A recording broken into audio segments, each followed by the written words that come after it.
UPPL थैलाय उजिलाय सरखार दानो हाया रायजोफोर बे सिदा खोथा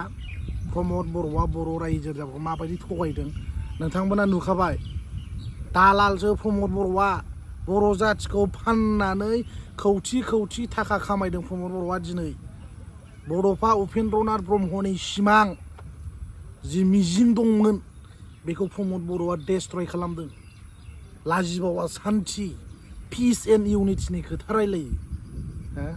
लाजिनांगौ प्रमद बर'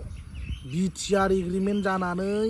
बर' जाथिनि देरसिन सिमां बड'लेण्डखौ जाग्राया नाम्बार 1 नोंनो लाजिनांगौ बोरै नोंनि उन्नयननि खोथा बुंनाय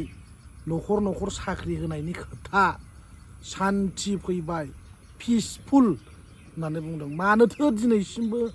गावजों गाव मानोथो कनस्पाइरेसि मानो कनफ्लिक्टिं जाबाय थायो खामानि गैया प्रमद बर'आ सरखार दानाया एबार रायजोफोर बे सिदा खोथा UPPLनि खोथा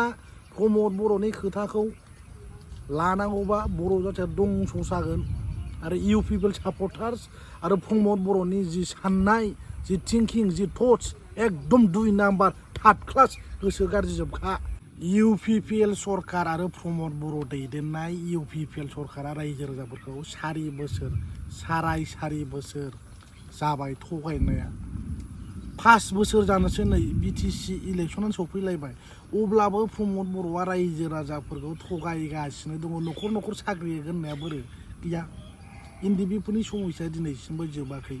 बेनो जाहैबाय प्रमद बर'नि बिटिआर एग्रिमेन्ट लासिं सिं थार्ड क्लास